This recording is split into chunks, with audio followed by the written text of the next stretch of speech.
सोचिए, America Iran पर अब तक के सबसे बड़े सैन्य हमले में से एक की तैयारी कर चुका हो, हथियार तैयार हो, सेना अलर्ट पर हो और हमला बस एक आदेश का इंतजार कर रहा हो, लेकिन फिर अचानक आखिरी वक्त पर राष्ट्रपति डोनाल्ड ट्रंप हमला रोक दे। यही हुआ है।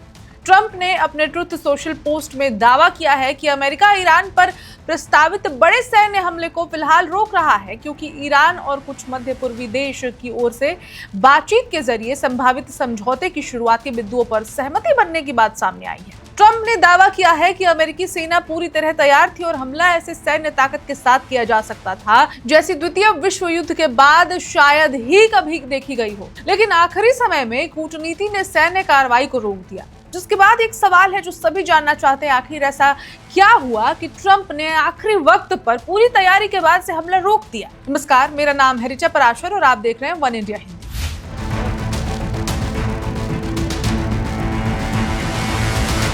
ट्रंप के मुताबिक ईरान और क्षेत्र के कुछ देशों ने अमेरिका से सैन्य कार्रवाई टालने का अनुरोध किया, क्योंकि संभावित समझौते की रूपरेखा तैयार हो चुकी थी। इस कथित फ्रेमवर्क में सबसे अहम मुद्दा है स्ट्रेट ऑफ हॉर्मुज को तुरंत और पूरी तरह खोलना, यानी जिस समुद्री रास्ते को लेकर पिछले कई महीनों से दुनिया की नजरें टिकी हुई हैं, उसे दोबारा खोलना इस संभावित समझौते की केंद्रीय शर्तों में से एक बताया जा रहा है। स्ट्रेट ऑफ हॉर्मुज क्यों इतना महत्वपूर्ण है? क्योंकि फारस की खाड़ी और हिंद महासागर के बीच मौजूद ये सकरा समुद्री रास्ता दुनिया के ऊर्जा कारोबार के लिए बेहद अहम है। यहाँ किसी भी लंबे व्यवधान का असर सिर्फ अमेरिका या फिर ईरान तक सीमित नहीं होता है, बल्कि तेल की कीमतों, शिपिंग और दुनिया की अर्थव्यवस्था पर पड़ सकता है।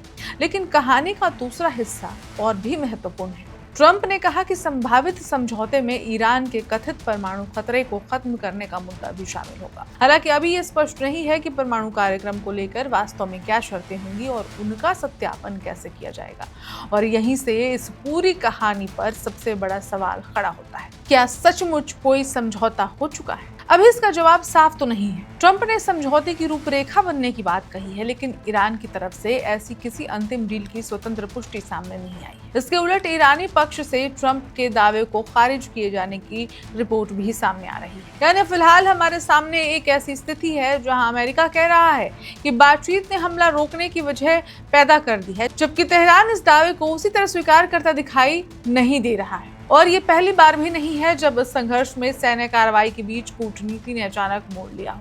पिछले महीनों में अमेरिका और ईरान के बीच बातचीत, युद्ध विराम और संभावित समझौते की कोशिशें कितनी तेज हुई थी, ये सबको मालूम है, लेकिन कई बार वे टिक नहीं पाई। इसलिए इस बार असली परीक्षा अब शुरू होगी। क्या ईरान स्ट्रेट ऑफ हॉर्मुज को पूरी तरह खोलता है? क्या परमाणु कार्यक्रम पर कोई ठोस समझौता हो पाता है? क्या अमेरिका अपनी सैन्य कार्रवाई को लंबे समय तक रोकता है? और सबसे बड़ा सवाल, क्या इस बार बातचीत युद्ध को हमेशा के लिए रोक पाएगी? फिलहाल अमेरिका ने ट्रिगर दबाने से खुद को रोक लिया है, लेकिन सैनिक अलर्ट पर है, बातचीत जारी है और दुनिया की नजरें स्ट्रेट ऑफ हॉर्मुज पर टिकी हैं, क्योंकि इस कहानी में अगला फोन कॉल युद्ध भी रोक सकता है और फिर से शुरू भी करवा सकता है। इस खबर में इतना ही। अपडेट्स के लिए देखते रहें one India Hindi. Subscribe to One India and never miss an update.